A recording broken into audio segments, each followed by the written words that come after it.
Assalamualaikum warahmatullahi wabarakatuh.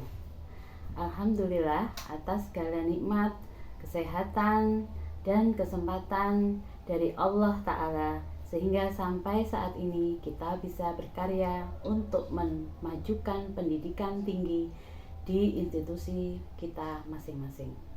Sebelumnya, mohon izin memperkenalkan diri. Saya Dr. Lima Zakiyah, spesialis radiologi, sebagai pengampu mata kuliah radiologi, sebagai dosen tetap sesuai dengan SK tanggal 1 Mei 2015 di program studi pendidikan dokter Fakultas Kedokteran Universitas Islam Malang. Seperti yang kita ketahui, ilmu radiologi dibutuhkan sebagai salah satu penunjang medis dan penentu diagnosis yang banyak dipergunakan dalam pelayanan kedokteran, sehingga diharapkan semua mahasiswa sebagai calon dokter dapat mengetahui serta menguasai dengan baik pembacaan radiologi, dan juga diharapkan mampu memilih modalitas pemeriksaan radiologi yang tepat dan efisien guna penegakan diagnosis pasien. Sesuai dengan latar belakang keilmuan radiologi saya di sini mengampu mata kuliah diantaranya radiologi sistem respirasi, radiologi muskuloskeletal, di mana selanjutnya diimplementasikan pada beberapa blok, antara lain blok elektif radiologi, blok fisiologi muskuloskeletal, dan blok patologi respirasi dengan RPS sebagai berikut.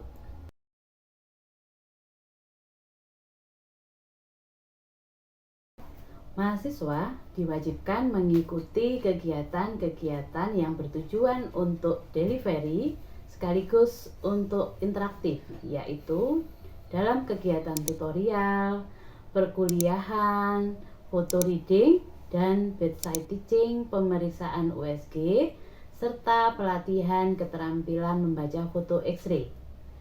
Pada pekan pertama dan kedua, mahasiswa akan membahas satu kasus skenario sebagai pemicu untuk mengembangkan pengetahuannya.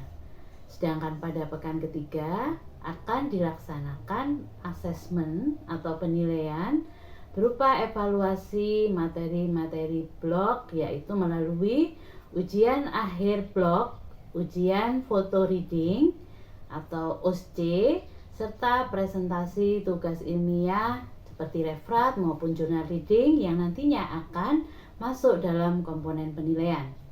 Untuk penguasaan materi, diharapkan mahasiswa membaca modul yang telah diberikan sebelum pelaksanaan kegiatan dan akan dilakukan pretest untuk menilai kesiapan mahasiswa. Selain itu, saya juga menggunakan modul untuk menjelaskan materi pembelajaran CSL atau Clinical Skill Lab yang saya berikan kepada mahasiswa sebelum pelaksanaan CSL, seperti CSL membaca foto toraks, CSL membaca foto sistem muskuloskeletal, dan lain-lain.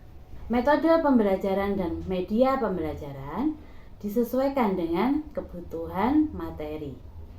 Nah, saat ini saya menggunakan metode blended learning, di mana selain menggunakan buku teks radiologi selama pengajaran, saya juga menggunakan sejumlah aplikasi. Yang pertama, melalui aplikasi WhatsApp yang saya fungsikan untuk berkomunikasi, media untuk berbagi maupun koordinasi dengan mahasiswa, sehingga mahasiswa bisa berkonsultasi dan bertanya langsung sebelum maupun setelah kegiatan pelaksanaan berlangsung.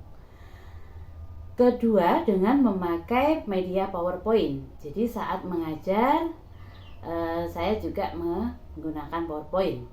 Kemudian yang ketiga, saya menggunakan media tambahan yang berhubungan dengan materi radiologi, yaitu saya membuat video pembelajaran yang kemudian diunggah di YouTube juga memberikan akses untuk mahasiswa belajar melalui website edukasi radiologi yang sesuai dengan materi yang diperlukan. Misalnya radiologi asisten, radiologi masterclass, atau learning radiologi pada saat mahasiswa melakukan aktivitas SDL atau self-directed learning. Harapannya penggunaan berbagai media ini bisa mendorong semangat belajar menggunakan media yang bervariasi agar memiliki tingkat pemahaman yang baik dan juga mampu mendapatkan nilai akhir yang memuaskan. Sebelum dimulai perkuliahan, saya telah mengirimkan materi perkuliahan kepada mahasiswa agar dapat dipelajari dan dipahami sehingga saat berinteraksi melalui tatap muka langsung di kelas, mahasiswa dapat menanyakan hal-hal atau materi yang belum jelas. Mahasiswa juga akan diberikan kuliah radiologi sistem organ, di mana salah satunya yaitu kuliah radiologi sistem muskuloskeletal, sebagaimana cuplikan video berikut ini.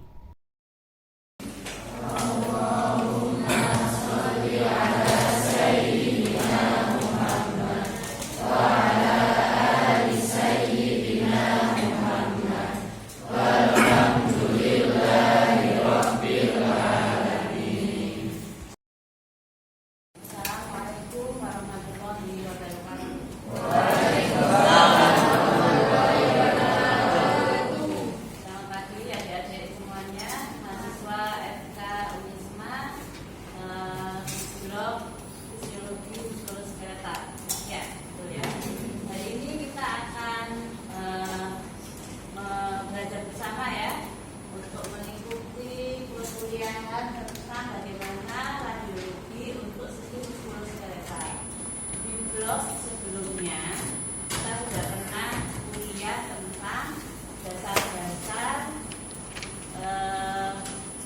berbagai modalitas radiologi. Masih ingat kuliahnya di blog sebelumnya, di blog learning skill ya. Nah, ini adalah kelanjutan dari kuliah radiologi tentang dikhususkan tentang muskuloskeletal sistem ya. Kemudian materi kuliah yang sudah saya share kemarin sudah dibuka, sudah dibaca, pelajari ya. Nanti dari materi kuliah yang sudah saya share ada dipelajari lagi plus kuliah ini, dan pada saat SDL adik-adik nanti harus menambah jumlah ya dengan membaca, ada website radiologi namanya radiologi asisten, nanti bisa kalian browsing. Kemudian radiologi PC ya, ada nanti dicari juga. Kemudian ada lagi learning radiologi ya. Jadi banyak sekali website radiologi yang bagus ya isinya ya, yang bisa menunjang pembelajaran adik-adik selama SDL nanti. Nah, untuk hari ini mohon disimak untuk kuliah tentang imaging pada tulang dan sendi. Kenapa kita menggunakan fotokolos? Karena fotokolos ini bisa menunjukkan aktivitas biologis atau fisiologis dari buat tulang dan sendi dan juga histologis. Ini ya contohnya ya. Jadi ini yang disebut dengan MA ya. Ini foto shoulder joint kanan. MA menentukan daya kontras antara soft tissue. Ini ya, kita lihat kita bisa membedakan mana yang soft tissue, mana yang tulang humerus, dan tulang-tulang lainnya yang mana. Kita masuk ke modalitas berikutnya, yaitu USG. Untuk fotokolos ada yang mau ditanyakan, Dek? Gimana?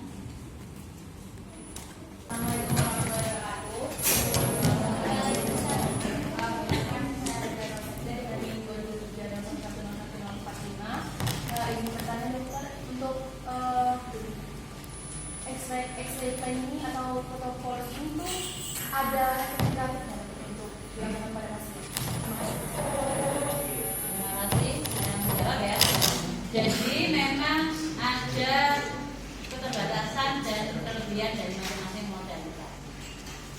Yang menggunakan X-ray itu ada kekurangannya ya. Jadi kita harus memikirkan efek radiasi. Selalu ada efeknya, tapi tergantung dosis yang kita gunakan. Untuk foto polos untuk pemeriksaan pulus vital ini itu dosisnya tidak terlalu besar seperti CT scan. Jadi sama-sama menggunakan X-ray. Kalau CT scan itu dosisnya 4 kali lebih besar, ya. Gambarannya juga lebih detail. Tapi kalau foto polos itu masih masuk dalam dosis yang diperbolehkan. Asalkan nggak setiap hari foto kan nggak mungkin ya. Makanya kita mengenal namanya rule of two. Ada sistem psikologis kedokteran klinis. Rule of two itu apa? Foto polos dilakukan 2 posisi. Rule yang pertama. Yang kemudian harus memperlihatkan 2 sendi. Ya. Jadi misalnya foto di daerah tulis, ya, maka sendi genu dan sendi ankle harus tampak. Karena kita juga harus melihat efeknya itu mengenai 2 sendi tersebut atau enggak, dan kita bisa melihat region tulis secara keseluruhan, ya. Kemudian rule yang berikutnya, rule of two yang berikutnya adalah foto dilakukan sebelum tindakan dan setelah tindakan. Itu ya, Dek, bisa dipahami ya? Atau ada pertanyaan lainnya lagi? Jadi di sini CT scan itu menunjukkan daerah yang abnormal pada tulang dengan split. Kenapa? Karena CT scan itu kan menulis ya, slice by slice. Kita misalnya kelainannya ada di tulang genu, maka akan dilihat slice by slice ini berapa mili tergantung tanggalnya. Kemudian dari potongan aksial bisa cytosol, bisa juga corona. Jadi multi aksial. Kalau foto polos kan mas HP, oblik, karena foto-foto hasil fotonya itu juga akan overlap ya. Kayak foto sekali kan overlap semua tulangnya ya. Antara frontal, facial itu seringkali overlap. Jadi kalau ada garis rambut sering tidak terlihat kadang, apalagi kalau rambutnya minimal ya, maka itu akan membuat false negative. Tambahan? Enggak. Ada lagi? Silakan. Yang tadi mau nanya. Jadi ada yang mau nanya lagi? Silakan.